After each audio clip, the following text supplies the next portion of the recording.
안녕하세요. 딸아이 하나를 키우고 있는 워킹맘입니다. 남편하고는 현재 이혼 소송 중인데 오늘따라 유난히 마음이 답답하여 이렇게 익명의 힘을 빌려서라도 제 이야기를 해볼까 하여 찾아오게 되었네요. 남편하고는 직장 상사의 소개로 만났습니다. 당시 상사가 저를 좋게 본 건지 제가 먼저 남자친구니어내니 그런 말은 꺼내지도 않았는데 자기가 아는 사람 중에 정말 괜찮은 사람이 있다며 지금의 남편을 소개해 주었죠. 사실 당시 저는 그다지 내키지 않았지만 제가 일하던 회사는 직원 수도 적고 규모도 작아서 괜히 거절했다가 눈밖에 나는 건 아닌지 걱정이 되더라고요. 그래서 일의 연장이다 외근이다 생각하며 나갔던 자리였네요. 그런데 기대가 적었기 때문인지 먼저 나와 있던 남편은 제 기대 이상이었어요. 단지 외모만 말하는 게 아니라 대화를 몇 마디 나눠보니 저랑 성격도 잘 맞는 것 같았고요. 그리고 당시 제가 야구를 무척이나 좋아했는데 남편도 저랑 같은 팀을 응원하고 있는 거예요. 그래서 다음 야구 경기를 같이 보러 가자는 계획이 세워졌고 그렇게 데이트를 한 번 더 두 번 더 하게 되었답니다. 그리고 결국 이렇게 부부의 영까지 맺게 된 거고요. 처음 결혼 이야기가 나왔을 당시 시댁 상황에 대해서 먼저 얘기를 하자면 평생 직장 생활을 하셨다는 아버님과 전업주부로 사신 어머님 그리고 남편에게는 아래로 3살 차이가 나는 여동생이 하나 있었죠. 경제적으로는 이미 아버님이 은퇴를 하셨던 상황이라 연금에 의존해 생활을 하고 계셨고요. 그래서 솔직히 경제적으로 지원을 많이 받을 수가 없었어요. 그래서 제가 친정부모님께도 시댁에서 해주는 만큼만 지원해달라 말씀드렸습니다. 친정부모님께서 조금 더 해주실 수 있다 하셨지만 그건 왠지 제가 내키지가 않았거든요. 그리고 예물이나 예단 혼수 같은 건 남편과 상의하여 허례허식은 걷어내고 진행했네요. 그런데 신혼여행에서 돌아오기가 무섭게 결혼 전과는 달리 어머님 아버님 두 분 다 말 그대로 손자 타령을 하셨습니다. 결혼 전 인사를 드릴 때도 상견례 자리에서도 손자의 시옷자도 꺼낸 적 없던 분들이 갑자기 애는 언제 낳을 거냐 몇이나 낳을 거냐 하나는 외롭다 둘은 낳아야지 하며 온갖 간섭과 훈수를 두시는데 환장하겠더군요. 사실 저는 신혼을 즐기고 싶은 마음도 있었고 제 일에 대한 욕심도 있어서 아이는 조금 늦게 갖고 싶었으니까요. 그래서 남편에게 당신이 어머님 아버님한테 말 좀 잘해줘 했더니 한다는 말이 부모가 1살이라도 어릴 때 애를 가져야 애한테도 좋은 거 아니겠냐면서 남편까지 아이를 빨리 갖자는 식으로 나오는 거예요. 그래서 제가 그럼 내 일은 하니까 세상에 엄마라는 직업보다 더 고귀한 일은 없다는 헛소리나 해대면서 말이죠. 결혼 전에는 능력 있는 당당한 제가 좋다던 남자였는데 듣는데 정말 황당해서 어이가 없더라니까요. 그리고 결국 저는 결혼한 지 반년 만에 아이를 가졌습니다. 임신 사실을 알았을 땐 기뻤지만 당혹스럽기도 했고 남들은 감동하고 감격해서 눈물까지 흘린다던데 저는 그런 것보다는 당장 뭐부터 해야 하지? 라는 생각이 컸던 것 같아요. 왜냐하면 당시 직장에서 아름아름 제가 승진대상자라는 이야기가 나오고 있었고 저는 그럴 때마다 아니야 하며 겸손한 척했지만 실은 무척이나 기대하고 있었거든요. 그래서 승진까지는 임신 사실은 숨겨야겠다는 생각을 하고 있었는데 그런데 저희 남편이 본인 말로는 너무 기뻐서 그 기쁨을 주체할 수 없었다면서 저희를 이어준 제 직장 상사에게 연락해 제가 임신을 했으니 너무 힘들게 하지 말아달라는 헛소리를 짓거렸더라고요. 그래서 순식간에 제 임신 소식이 알려지게 되었고 저는 꼭 임신 때문만이 아니라 다른 이유가 있을 수도 있겠지만 어쨌든 승진은 못했어요. 그때 정말 마음의 상처를 많이 받았죠. 게다가 출산 휴가를 마치고 왠지 모를 불안감에 육아휴직도 다 쓰지도 못한 채 바로 회사로 복귀를 했거든요. 그런데 그럼에도 불구하고 그새 너무 많은 게 달라져 있는 거예요. 심지어 제 일의 대부분을 새로 뽑혔다는 직원이 처리하고 있었고요. 막말로 누구 하나 저한테 직접 너 나가 하지는 않았지만 제 자존심상 버티고 있기가 힘들었어요. 그래서 그냥 박수 칠 때 떠나라는 말처럼 웃는 얼굴로 제 발로 나왔습니다. 그리고 그때부터 저는 한동안 아이 키우는 데만 몰두하며 살았어요. 아이가 어린이집에 갈 정도만 되면 다시 일을 알아봐야겠다 생각했죠. 그런데 제가 회사를 나온 지 반년도 안 되었을 시기였는데 남편이 회사를 때려치고 싶다는 거예요. 제가 너무 놀라서 그게 무슨 소리냐니까 치사하고 더러워서 더는 못 다니겠다고요. 당시 남편은 작은 중소기업에서 대리로 근무하고 있었는데 하루아침에 사장 아들이란 사람이 나타나서는 한마디로 직원들을 무슨 지 종부리듯 하기 시작했나 봐요. 저도 남편에게 전해 들은 거니 정확한 속사정은 모르지만요. 아무튼 그래도 제가 안 된다고 했어요. 당신까지 관두면 당분간 생활비도 너무 빠듯하고 하니까 한 1년만이라도 더 버텨달라고 했죠. 근데 남편이 대뜸하는 말이 저는 관뒀는데 자기는 왜 안 되냐입니다. 어이가 없대요. 제 아이기도 하지만 남편 아이이기도 하고 아이 탓을 하자는 건 결코 아니지만 아이 때문에 제가 회사에서 밀려나게 된 거나 마찬가지인데 다른 사람은 몰라도 남편은 알아줘야 하는 거잖아요. 그래서 남편더러 당신이랑 나랑 경우가 같냐고 미친 듯이 쏘아댔네요. 하지만 남편은 기어이 결국 제 의견은 무시하고 회사를 관두더라고요. 저는 그걸 도대체 용서할 수가 없었죠. 그래서 이후로 한 달 정도는 솔직히 제가 남편을 사람 취급도 안 해줬어요. 왜냐하면 회사를 관둔 건 이미 벌어진 일이니 어쩔 수 없다 치고 그러면 최소한 집안일을 돕는다던가 아이 봐주는 걸 같이 한다던가 자기도 뭘 좀 해줘야 하잖아요. 그런데 기껏 한다는 말이 애는 엄마가 잘 키우지 아빠가 뭘 할 줄 아냐입니다. 게다가 그래놓고는 이제껏 제대로 쉬어보지도 못하고 일만 했다며 재충전에 시간을 갖겠다고 하루 종일 TV만 보고 있거나 잠만 자거나 그러는데 그 꼴을 보고 있으니 정말 우라가 치밀더라고요. 그래서 결국 남편한테는 이혼 서류 한 장만 남겨놓고 아이를 데리고 친정으로 내려갔습니다. 막말로 친정아버지가 그래도 당신 사업을 하시니 그거라도 도우면서 살면 굶어 죽기야 하겠냐 싶었거든요. 하지만 얼마 지나지 않아 남편이 바로 뒤쫓아왔고 그렇게 친정부모님이 저희 부부 사이에 벌어지고 있던 일을 모두 알게 되셨습니다. 친정부모님은 남편더러 너무 실망이라며 그렇게 멋대로 살 거면 혼자 살지 결혼은 왜 했느냐고 남편을 나무라셨어요. 혼자 먹고 살래도 돈은 벌어야 하지 않냐며 그걸로 생색을 내는 게 한 집안의 가장이란 사람이 할 짓이냐 하시면서요. 그리고는 급기야 친정아버지께서 남편더러 한 달 내로 직장을 구해라 그러지 않으면 무슨 수를 써서라도 이혼을 시키겠다고 엄포를 놓으시대요. 그리고 남편은 친정아버지의 불호령 덕분인지 아니면 정말 정신을 차린 건지 2주 만에 일자리를 구했습니다. 집에서 멀지 않은 곳에 있는 공장에서 3교대로 일하는 것이었죠. 남편은 자기 할 일만 정신 차리고 하면 되니까 오히려 사무직보다 나은 것 같다며 제 예상과는 달리 만족하며 다니는 듯 했어요. 하지만 남편의 스케줄이 소위 9시부터 6시까지가 아니라 하루는 날밤 새고 하루는 안 나가는 시기다 보니 육아에 있어서는 제가 더 힘들어졌던 게 사실입니다. 그래도 모든 게 제 입맛에 맞을 수는 없다고 생각하고 어떻게든 좋은 쪽으로 생각하려고 했죠. 그리고 어느덧 아이가 3살이 되던 시기에 대학교 때부터 친하게 지내던 언니한테 연락이 왔어요.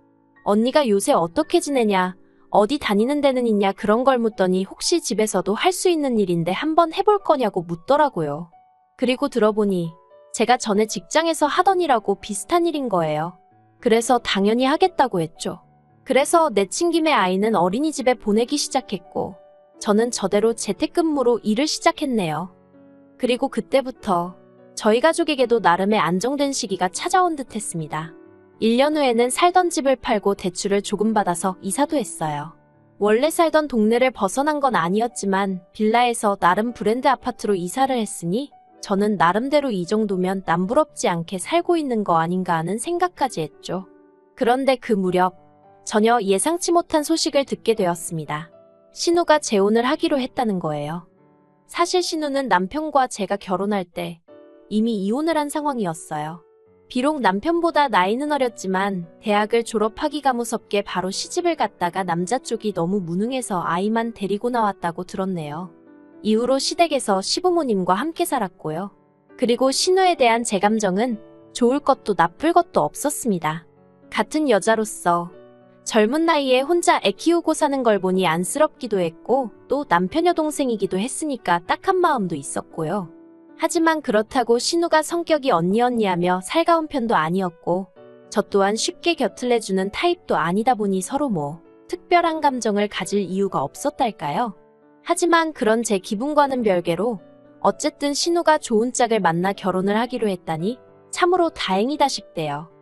그런데 어머님께서 하시는 말씀이 그 남자 쪽은 초혼이고 신우는 재혼인데 거기다 애까지 딸렸지 않냐면서 그래서 뭐라도 좀 해서 보낼까 하신다는 겁니다. 그리고 제가 거기다 대고 이러쿵저러쿵 할 말이 없었죠.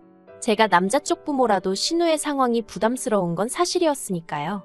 그래서 뭘 해서 보내신단 거냐고 물었더니 일단 집을 팔고 이사를 하실 거래요. 두 분이 사시는데 불편하지 않은 정도로요. 그래서 저는 속으로 돈을 해주려고 그러시는구나 싶었습니다. 그리고 불현듯 제가 남편과 결혼할 때가 떠올랐어요. 우리 때는 얼마 안 해주셨는데 신우는 초혼도 아니고 재혼인데 얼마나 해주시려는 걸까 하는 좀 유치하고 한심한 생각이 들대요. 하지만 뭐 어머님 재산이고 어머님한테 신우가 어쨌든 아픈 손가락인 걸 알고 있었으니 그런 쓸데없는 소리는 당연히 안 했죠. 그런데 어머님이 이어 말씀하시기를 문제는 시조카를 데리고 살려면 못해도 방이 2개는 있는 집으로 이사를 해야 하는데 그런 집은 매물이 많지도 않고 그리고 사실 시조카를 봐주시는 게 이제 힘에 부친다면서. 그리고 이때 저는 왜 나한테 이런 말씀을 하시는 거지 싶으면서 설마 싶고 불안하더라고요. 그리고 노래 가사처럼 슬픈 예감은 틀리지가 않았어요. 어머님께서 이제 저희가 시조카를 좀 맡아주면 안 되냐고 하셨거든요. 저는 당연히 안 된다고 했어요. 막말로 며칠도 부담스러운데 어머님 말씀대로면 언제까지가 될지 기약이 없는 거였으니까요. 그래서 제가 그 남자 쪽에서 시조카 존재를 모르냐니까 안답니다. 아는데 시조카도 신우랑 재혼할 남자를 불편해하고 남자 쪽에서도 애까지 같이 사는 건 내켜하지 않는 눈치라나요. 그리고 신우가 어머님더러 그러더랍니다. 과거는 있고 다른 여자들처럼 알콩달콩 신혼도 즐겨보고 싶고 그렇다고요. 아니 아무리 그래도 그렇지 과거를 잊는 건 그렇다 쳐도 애를 어디 남의 집에다 맡길 생각을 해가면서 신혼 타령인 건지 이해가 안 되는 거예요. 그래서 어머님더러 신우 마음도 모르는 건 아니지만 저는 시조카를 봐줄 형편도 상황도 안 된다고 죄송하다고 했네요. 그러자 어머님께서는 너무 서운하다 하시더니 네 언니네 애들은 툭하면 놀러를 온다면서 그러는 거 아니랍니다. 황당했어요. 언니네 애들은 고등학생으로 딱 2번 놀러 왔었는데 그건 제가 사는 지역에 바닷가가 있거든요. 그래서 바다 구경한답시고 며칠 있다 간 게 전부인데 애들이 다 커서 제 손이 갈 필요가 없었어요. 밥도 자기들끼리 계란 후라이 하나에서 먹고 오히려 제가 피곤해 보이면 자기들이 나서서 청소도 하고 저희 애도 봐주고 솔직히 힘들긴커녕 도움을 받았는걸요. 하지만 시조카는 달라요. 어머님을 따라 몇 번 저희 집에 온 적이 있는데 일단 정말 손이 많이 갑니다. 입이 짧아서 냉장고에 한 번 들어간 반찬은 안 먹고요. 지 손으로 옷 하나 빨아입을 줄도 모르면서 그렇게 하얀 옷만 찾아댄단 어머님의 하소연도 한두 번 들은 게 아니에요. 거기다 저희 애가 좀만 울어대면 듣기 싫다고 온갖 짜증을 냈던 게 지금도 기억에 생생합니다. 그런데 그런 애를 어떻게 제가 데리고 있겠어요? 막말로 돈을 한 달에 얼마씩 준다고 해도 어휴, 싫다는 생각밖에 안 들대요. 그래서 어머님께 친정 조카들하고 비교하시면 안 된다고 그러면 저도 할 말 많다고 해버렸죠. 그랬더니 어머님이 됐답니다. 저 말고 저희 남편하고 얘기해보겠다나요? 그리고 몇 시간 뒤 교대를 마치고 집에 온 남편이 어머님하고 통화를 했다며 먼저 말문을 열었습니다. 저더러 앉아보라더니 한다는 말이 자기 여동생이 결혼하길 바라는 건 맞냐는데 황당하대요. 그래서 당연한 거 아니냐 했더니 그럼 우리가 어떻게든 도와줘야 할 거 아니냐입니다. 한 가족이니까 라면서요. 어이가 없어서 당신 멋대로 회사 때려치고 나 마음고생할 때 어머님이고 신우고 누구 하나 나한테 말이라도 고생한다 애쓴다 뭐 도와줄 건 없냐 물어본 사람 하나 없었다고 했어요. 그때는 나는 남이었고 이제는 한 가족인 거냐 하니까 남편이 잠깐 말이 없더니 이미 지나간 과거 이야기는 해서 뭐하냐입니다. 그리고는 한다는 소리가 자기가 생각해봤는데 시조카를 봐주거나 아니면 우리가 돈을 얼마라도 해주는 게 제일 좋은 방법인 것 같다나요. 시조카 얘기로도 이미 날이 설 대로 섰는데 아니 무슨 돈. 순간 정말 말 그대로 눈이 뒤집히는 것 같대요. 그래서 제가 남편더러 우리가 돈이 어딨냐 하니까 이 아파트를 담보로 대출을 좀 받잡니다. 그러면 시부모님도 집까지 줄여가며 이사 안 하셔도 되고 그러면 시조카도 계속 살던 데서 살 수 있으니까 좋은 게 좋은 거 아니냐며. 그래서 그러면 시부모님더러 대출 받아서 신우 시집 보내시라고 하면 되겠네 했어요. 그랬더니 그러면 나이 드신 분들이 그 빚을 어떻게 갚냐면서 저더러 생각이 없다며 짜증이 돼요? 아니, 그럼 우리가 대출 받으면 우리는 그 빚을 어느 세월에 어떻게 갚냐니까. 우린 아직 젊으니까 열심히 벌어서 갚으면 된다는데, 아니 미쳤다고 신호 재혼하는데 거기다 돈 내주고 왜 내가 생으로 그 돈을 갚아야 한다는 건지. 남편더러 어이가 없다고 했습니다.